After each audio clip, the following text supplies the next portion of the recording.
L'hôtel de ville de Kinshasa se lance dans une vaste campagne de vulgarisation de la nouvelle loi relative au marché public en RDC. C'est dans ce cadre que les acteurs intervenant dans les secteurs de marché public sont à l'école de la connaissance pour mieux appréhender cette nouvelle disposition réglementaire. Et puis on célèbre ce mercredi la journée mondiale de la radio. Les grands médias ainsi que les radios communautaires sont donc appelés à s'engager pour un accès équitable à l'information et à la liberté d'expression. En RDC, le CESAC en a profité pour lancer un message aux professionnels des médias et à la population congolaise. On en parle dans ce journal avec Esther Abedi Sabou, directrice générale d'Africa FM et Africa TV. Vous êtes sur Télé 50, mesdames et messieurs, bienvenue à tous dans cette nouvelle édition du journal. Consultation politique, le rythme s'accélère. Après 3 jours de contact, ce mercredi, plusieurs délégations se sont succédées pour répondre à l'appel du chef de l'État, l'opposant Gilbert Kiakoma du CDC, les forces acquises au changement et les députés nationaux Némois Dantsemi ont tour à tour eu un entretien avec le président de l'Assemblée nationale, secrétaire général de la majorité présidentielle. Conscient de l'enjeu politique et stratégique du dialogue national voulu de tout le vœu par le président de la République Joseph Kabila Kabange, les acteurs politiques de l'opposition se sont succédés au Palais du Peuple pour prendre langue avec le président de l'Assemblée nationale et secrétaire général de la majorité présidentielle. C'est là, après avoir reçu le rapport des contacts réalisés par le secrétaire général du PPRD. Mardi dans la soirée, Omeminaku a reçu les CDC représentés par Gilbert Kiakoma. L'honorable Mbosso Koudiampanga a été reçu à son tour. Ce mercredi tour à tour, l'Union pour la Nation, représentée par les conseillers politiques Jean-Pierre Bemba Bomanza, les forces acquises au changement FAC, ont conféré avec le secrétaire général de la majorité présidentielle. Les dialogues s'imposent pour combattre les ennemis de la nation congolaise. Je ne suis pas membre du DPS, mais j'insiste que dans la tradition bantou, chaque fois qu'il y a des problèmes dans le clan, il est souhaitable de se mettre autour d'une table et discuter, trouver des solutions, que de laisser pourrir la situation pour finalement aboutir à des rébellions qui font plus souffrir le peuple que la classe politique. Face à l'environnement politique de l'heure, l'intérêt supérieur de la nation congolaise devra être mis en exergue. Après les consultations, les conclusions de ces échanges seront transmises au chef de l'État, Joseph Kabila Kabange, garant de l'unité et de la cohésion nationale. Le dialogue national annoncé par le chef de l'État, Joseph Kabila, a trouvé écho favorable dans plusieurs capitales occidentales. Le cas de Stockholm en Suède qui s'engage à appuyer cette initiative. Meet Green, ambassadrice de ce pays en RDC, est venue annoncer à son collègue Théodore Mougalou que son pays ne ménagera aucun effort pour la stabilité et la paix en RDC ainsi que dans la région des Grands Lacs. Face à la guerre dans l'Est de la République démocratique du Congo, la cohésion nationale s'impose. Voilà ce qui explique la vision du président de la République, d'appeler les Congolais à l'unité à travers un dialogue national. Une vision à laquelle adhère la Suède. Ce matin, l'ambassadrice de la Suède en RDC est venue le dire au chef de la maison civile du chef de l'État. Savoir à la source un peu plus sur le dialogue national et l'histoire d'où vient cette initiative et quelles sont les expériences que le pays a eues avant, et comme ça pour avoir aussi les éléments pour mieux comprendre ce dialogue. La Suède condamne les actions du M23 et veut contribuer à la stabilité et paix en RDC ainsi que dans toute la région des Grands Lacs. Mon pays, la Suède, a officiellement condamné les M23. Nous pensons que c'est une force négative qui ne devrait pas prendre les armes. Ce n'est pas la manière de faire la politique, de prendre le pouvoir. Et je pense que dans cette forme-là, il faut avoir toute la solidarité avec le gouvernement congolais. De son côté, l'ambassadeur Mougalou a félicité Mette Sanergren de la Suède d'être venu s'informer à la source. Les ambassadeurs que nous accueillons à Kinshasa ont l'habitude de se laisser alimenter par la rumeur. Et elle a voulu venir chercher la viande fraîche et non pas la viande faisandée, dont se complaisent, n'est-ce pas, certaines ambassades et certains médias. Le jugement de la Suède porté sur le M23 se trouve dans la Bible. C'est le jugement de Dieu porté sur Caïn qui avait déjà pris les armes pour tuer son frère Abel. Autre chose, les différents intervenants du secteur des marchés publics de la ville de Kinshasa sont depuis ce mercredi à l'école de la connaissance de la nouvelle loi relative aux marchés publics. Les formateurs ne sont autres que les experts de l'autorité de régulation des marchés publics en RDC, avec l'appui technique du cabinet de l'Institut supérieur africain pour le développement de l'entreprise. Et l'initiative, elle est de l'autorité urbaine qui vise la vulgarisation de cette loi au profit de l'administration de la ville. La nouvelle loi relative aux marchés publics est un important outil de gestion de ces marchés, doté à la nation par le président de la République et approuvé par le Parlement, afin de rendre le système national de passation de marchés publics entièrement conforme aux standards internationaux sur la matière. Et durant ces 2 jours d'atelier, les différents intervenants de ce secteur au niveau provincial seront édifiés sur la question, un exercice qui entre en exécution des missions statutaires de l'autorité de régulation des marchés publics qui a aligné ses experts. Pour qu'avec le peu de ressources, on puisse avoir un impact plus important, il faut bien acheter. Donc il faut que ceux qui font les routes, ceux qui font les écoles, ceux qui font les hôpitaux puissent le faire à des coûts moindres, comme on dit, au moindre coût. Et les nouvelles procédures, n'est-ce pas, que nous sommes en train de vulgariser, permettent, n'est-ce pas, d'arriver à cet objectif. Donc en fait, c'était un impact direct. Cet échange fait suite à la promulgation par l'autorité provinciale de cette loi dans l'administration de la ville, elle qui voudrait pour la capitale congolaise une organisation de passation de marchés publics moderne. C'est grâce à cette passation des marchés que nous pouvons améliorer la qualité de la dépense. On ne peut pas payer n'importe comment, on ne peut pas payer n'importe qui, on ne peut pas commander n'importe comment, on ne peut pas commander à n'importe qui. Il y a des règles et c'est extrêmement important parce qu'en ce moment-là, la ville gagne en termes de qualité et même en termes de prix. Cette vulgarisation est une première étape qui sera suivie d'une formation plus technique et plus approfondie en direction des cadres et agents qui seront désignés pour animer les organes provinciaux de cette passation. Ces cadres devront également procéder au contrôle des marchés. Seulement, la réussite de cette réforme dépend essentiellement du comportement et des attitudes que les acteurs concernés, sur qui les espoirs de la population est placé, vont mettre en œuvre pour gérer le système.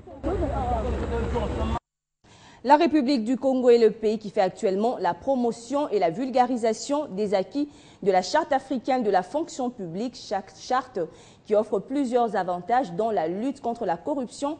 Et la RDC figure parmi les pays non signataires que le Congo voisin voudrait motiver à le faire. La démarche est menée par le ministre congolais en charge de la fonction publique qui séjourne actuellement à Kinshasa. Et ce mercredi, il en a profité pour voir le ministre du Budget et Daniel Mukoko-Samba. La Charte africaine de la fonction publique est un document qui prône les valeurs de modernité et d'égalité des hommes au sein des administrations publiques.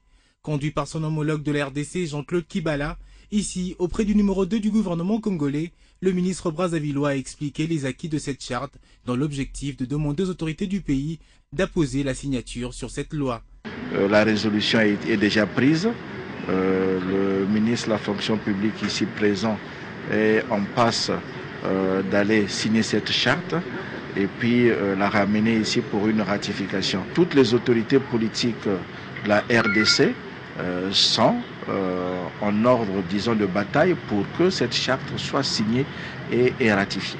Daniel Mukoko-Samba a été réceptif au message de son hôte. Le vice-premier ministre en charge du budget est partant. Il jette toutes ses forces dans ce combat pour la signature et la ratification de cette charte. Reste plus qu'au ministre de tutelle en République démocratique du Congo d'engager le pays dans cette charte qui devra être signée par le Parlement.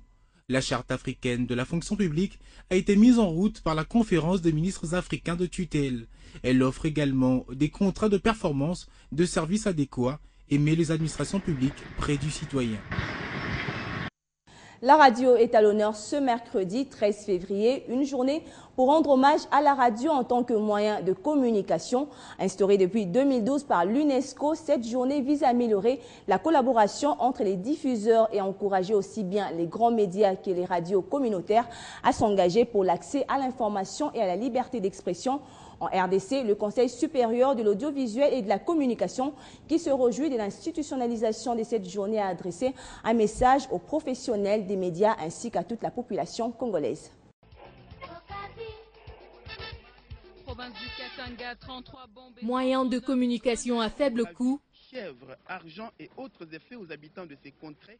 Plus rapide et très accessible, la radio a des atouts revêtus pour amener l'éducation et l'information à tout le monde. C'est après plusieurs discussions, lors de sa 36e Assemblée générale, que l'UNESCO a décidé de prendre le 13 février comme Journée mondiale de la radio, date de la création de la radio des Nations Unies en 1946. Et ici, en République démocratique du Congo, cette première journée a été célébrée sous le thème « La radio, la voie vers le savoir ». L'organe de régulation, qui est le Conseil supérieur de l'audiovisuel et de la communication, a par le biais de son président adressé un message à la nation qui se réjouit de cette institutionnalisation et vante cet outil de communication.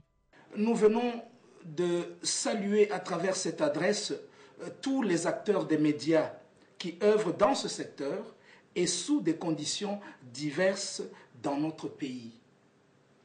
L'importance de la radio dans l'éducation, la formation et l'éveil des populations n'est plus à démontrer. Compte tenu de cette spécificité, elle est le média le plus présent en République démocratique du Congo.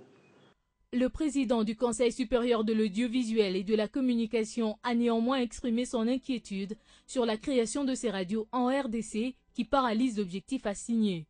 Les radios poussent dans notre pays comme des champignons, et cela parfois sans tenir compte des prescrits de la loi.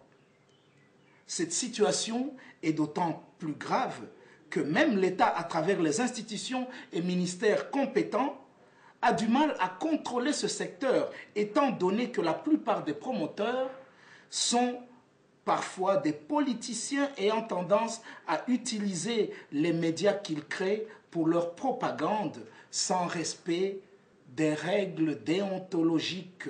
Elle peut sauver des vies en cas de catastrophe naturelle ou d'origine humaine et fournit aux journalistes une plateforme où ils peuvent s'exprimer et rapporter l'information. Mais alors, est-ce que cet outil de communication joue-t-il son vrai rôle en RDC ? La radio, à l'instar d'autres secteurs, d'autres domaines, est frappée par la crise multiforme que connaît notre pays. Donc on ne peut pas dire que la radio fonctionne correctement, d'autant plus que d'autres secteurs sont secoués d'une manière ou d'une autre. La radio peut se transformer aussi en agora, une scène publique où l'on discute. C'est sans nul doute l'outil de communication de masse le plus interactif et le plus simple qui soit. Nous avons choisi de travailler beaucoup plus pour la jeunesse qui constitue, comme vous le savez, l'avenir de notre pays. La Journée mondiale de la radio, instituée il y a un an, s'avère être une occasion pour que les médias du monde parlent de l'importance et des intérêts de la radio, tout en se penchant aussi sur les défis à relever.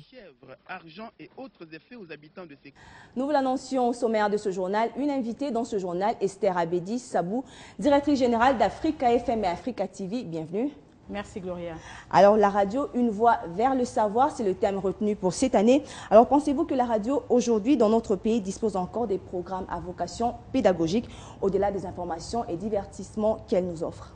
Bien évidemment, la radio, de par sa création, c'était d'abord dans un contexte social et aujourd'hui, il faut placer la radio par rapport à l'évolution de notre société. S'il faut les replacer en République démocratique du Congo, nous vivons au rythme de quel temps? C'est par rapport à ces rythmes-là que nous devons voir si la radio répond encore à ces missions. Programmes pédagogiques, je ne sais pas dans quel sens on veut retrouver les programmes pédagogiques, les programmes instructifs. D'une manière ou d'une autre, les programmes qui sont diffusés dans les différentes radios à Kinshasa, elles sont instructives. Ça dépend de ce qu'on veut écouter, de ce qu'on veut apprendre. Pour apprendre, la radio n'est pas le seul outil de l'apprentissage ou bien de la pédagogie. Tout dépend des besoins qu'on a et de la manière dont on veut les définir. Mais de son côté, l'image occupe de plus en plus une place de choix dans la transmission des connaissances. Pensez-vous que la radio est menacée par la télévision et l'Internet, par exemple ? Pas du tout. La radio, c'est un média traditionnel. Elle garde toute sa force. C'est aux professionnels de médias de s'adapter au vent des nouvelles technologies de l'information et même de menaces qui nous font subir l'Internet aujourd'hui. C'est aux professionnels des médias de travailler pour pouvoir les transcender. Aujourd'hui, quand on parle de l'Internet, l'Internet n'a pas les concepts de fidélisation. La théorie de communication la plus célèbre, c'est la théorie de l'agenda. C'est ce que disent les médias